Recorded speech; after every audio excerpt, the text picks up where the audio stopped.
Welcome to the bow exercise series. In these videos, I'm sharing with you my bread and butter exercises, the ones that I do daily with my students. These exercises have been proved and tested over years by myself and many teachers before me. They've helped many of my students get into top universities, and I have no qualms saying that I know that they work. They develop the most important motions, as well as the dexterity that the right hand needs to be able to execute a variety of techniques, such as smooth bow changes, string crossings, and an array of different bow strokes. While there are many useful bow exercises not in this series, I'm very careful with the ones that I select as part of my students' daily routine. You can be sure that these are the bow exercises that I feel are completely necessary. With that, let's get into the first one that I teach, rabbits.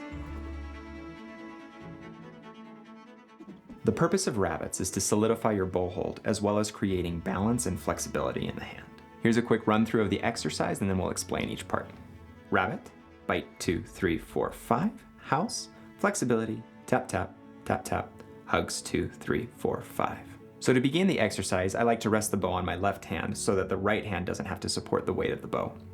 When you're setting up for rabbits, do make sure that the corner of the thumb goes into the corner of the bow, and then the middle finger is directly opposite of that. If you'd like some further clarification on bow hold, I'll link a video that discusses that more in depth. When we're set up, we go into rabbit, which is just holding the bow with a thumb and the middle finger. And when you go into rabbit, make sure that you don't change the angle of the hand. In this position, we're going to bite the bow, which means squeeze it gently 5 times. 1, 2, 3, 4, 5. More important than the squeeze is the release. The bite should be just a very gentle pinch, and every time that you release, you should notice, wow, I don't have to squeeze very tightly. One of the most critical things we have to learn about the bow hold is that we don't have to grip on too tightly. This helps to encourage that habit. When you're doing your bites, make sure that it's not an inward squeeze, but rather it's a simple opposing force between the thumb and the middle finger. The force of the middle finger should be on top of the stick. After the 5 bites, we go into house, which is simply draping the fingers over the bow. Once the fingers are on the bow, we aim for a little bit of flexibility in the fingers and wrist.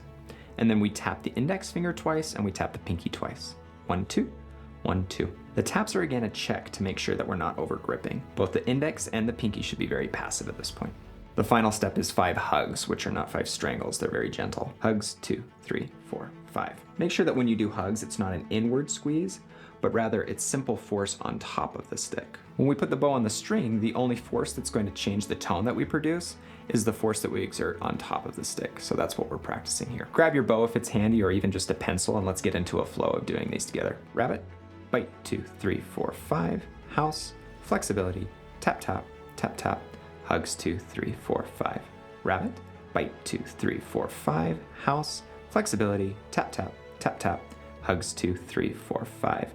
Rabbit, bite 2, 3, 4, 5, house, flexibility, tap, tap, tap, tap, hugs 2, 3, 4, 5. Rabbit, bite 2, 3, 4, 5, house, flexibility, tap, tap, tap, tap, hugs 2, 3, 4, 5. Rabbit, bite 2, 3, 4, 5, house, flexibility, tap, tap, tap, tap, hugs 2, 3, 4, 5. Aim to do this exercise initially 10 times a day and then reduce it down to 5 times a day. This is how I start my lessons off with my younger students, and it ends up setting us up for success in terms of our bow hand. Check out the next exercise in the bow series where we start discussing how to develop more flexibility in the bow hand.